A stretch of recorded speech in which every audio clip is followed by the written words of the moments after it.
Good morning, everybody, and welcome to Krista So Crafty. My name is Krista. Welcome if you're new, and welcome back if you're returning. So today's block is the log cabin block. I'm excited about this one. It's another fun block. Can do it so many different ways. I'm going to use two colors. The one side will be a lighter color, and then the other side will be a darker color.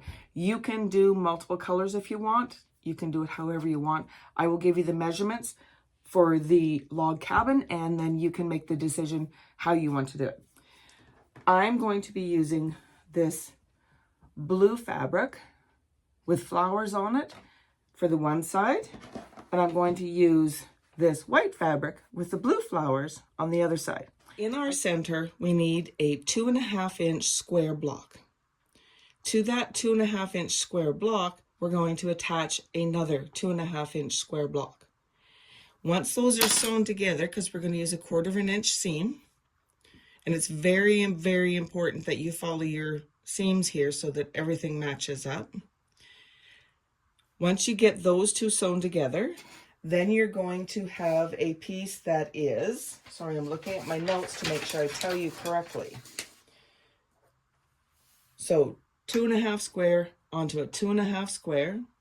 Once you're sewn those together, then you should have a piece that is 2.5 by 4.5. So we're going to cut a piece that is 2.5 by 4.5 to attach onto there.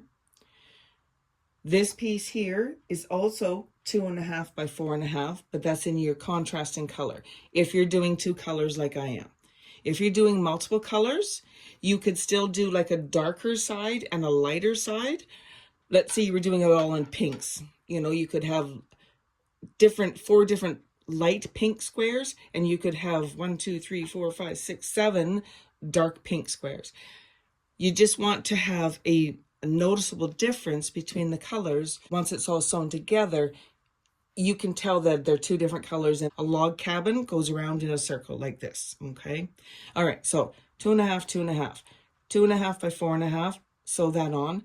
Once you do that, then this piece here is also 2.5 by 4.5, and I will make sure to write all the measurements down below for you.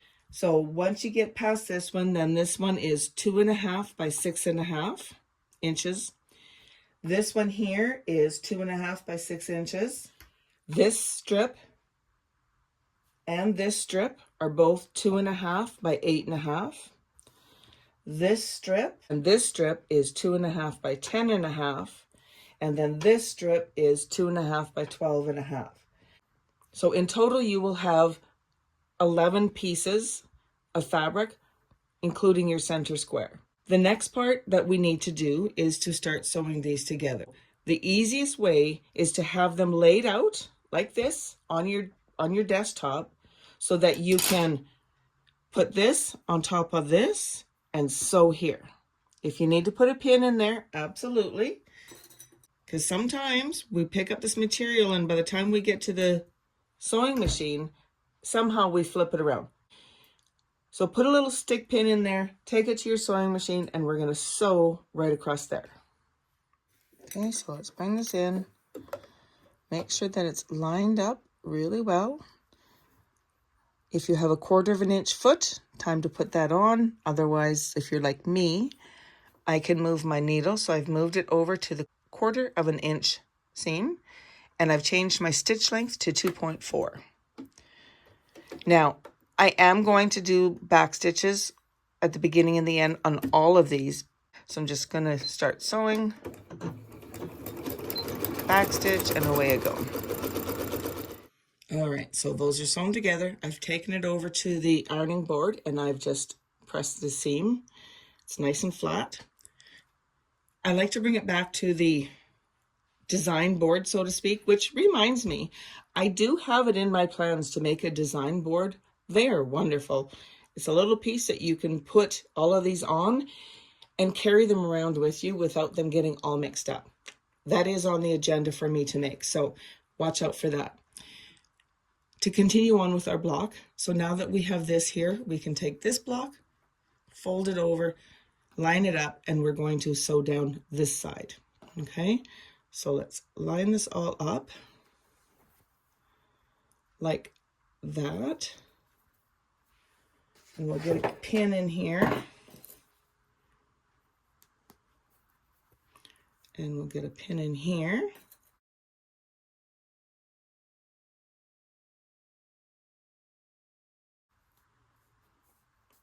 Now we're going to take this to the sewing machine and sew down here.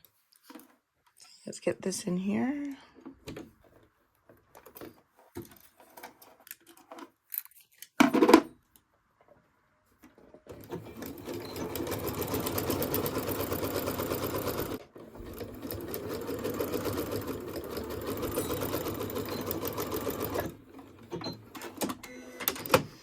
Open this up, and I'm going to press the seam towards this piece here.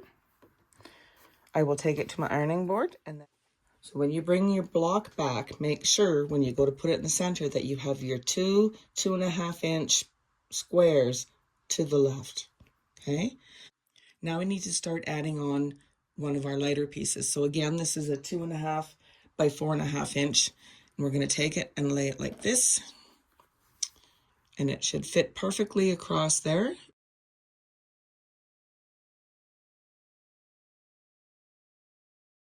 Sorry if my voice is a little froggy.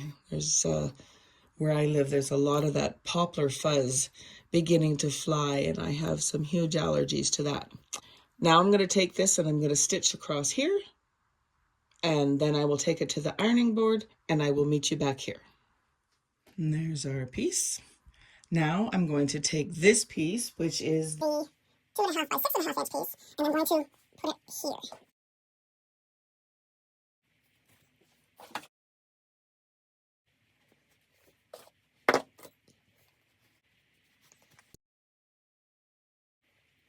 I'm going to sew across here, and then I'm going to take it to my ironing board, then I'm going to iron it open.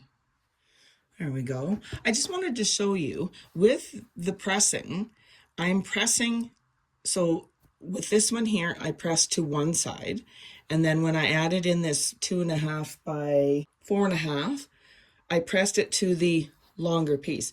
It's going to want to go that way anyways. Same as with this. So now that there's seams here, it wants to go that way. So I pressed, or the seam, to this side. The seams will always push it towards the flat fabric rather than, it's not going to want to go that way very easily. So it's always going to want to go towards the flat fabric. So here's our block. Our next piece is going to be this one, and it is the 2.5 by 6.5. Same thing, we're going to put that onto here.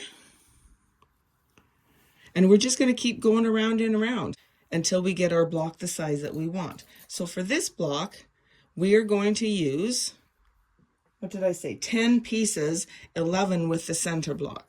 The center block is just your starting piece, but you can continue on.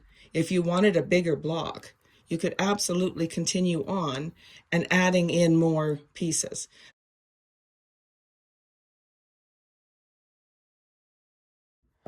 Now it's time to add on this piece, which is the 2.5 by 8.5 inch piece.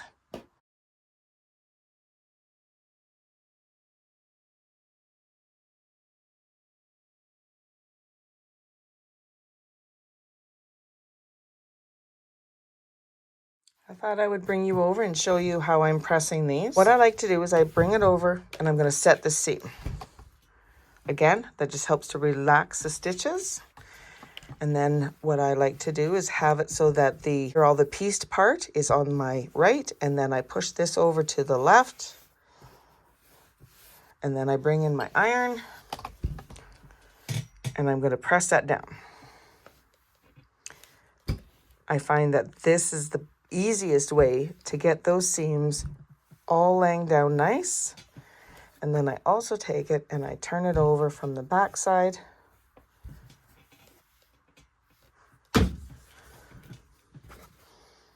Like that. Okay. And I always orient my block. So here's my two pieces. So I know that they have to be up and down with the dark blue to the right. We are ready to add on the 2.5 by 8.5 inch light piece on the top. So we'll fold that over.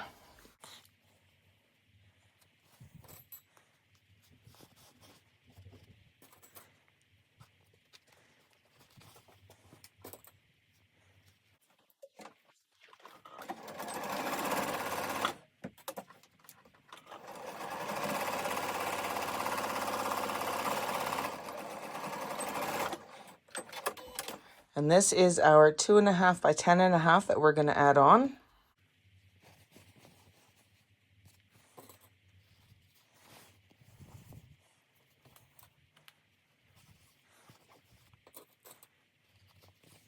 Now we need to add on our 2.5 by 10.5 inch.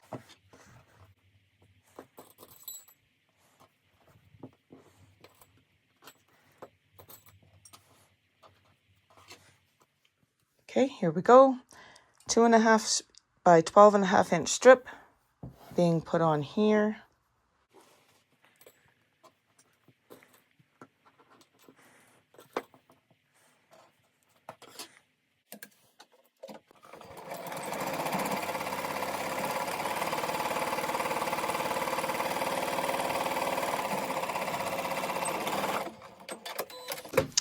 Take it to the ironing board and let's give it a press. Here we go.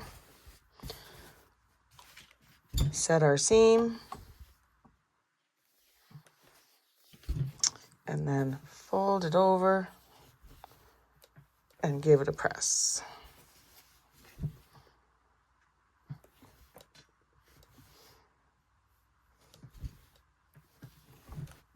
And turn it over and give it a press from the back side. Now by doing this, by pressing your seams to the fabric that's not sewn together, you end up with a nice neat back. Now I've got some strings I will deal with, but it lays down so nice, so nice. Let's take this to our cutting table and measure it up. Okay, let's measure this up. Should measure 12.5, which it does. I love it. And there is our log cabin block. So if I hold it up close, you can see all the different pieces. This is such a great block. I really love how this turned out. And a whole quilt done in these is fantastic. You can take these and lay them all this way in your quilt, or you can take them and you can, turn them around to create different patterns within the pattern. This is an easy block to make. You just have to make sure that when you're sewing it, when you're done pressing it, bring it back to your table, lay it down, make sure you orient it properly, and then continue on with your strips. You could do it scrappy. You could do them all in, 2 colors like this. You could do them in multiple colors, however you want to do it. Thank you again for joining me today. I really hope you enjoyed this video. And if you did, please give the video a thumbs up, consider subscribing to my channel, and click on that little bell notification so you know every time I upload a new video. Thank you again, and happy crafting.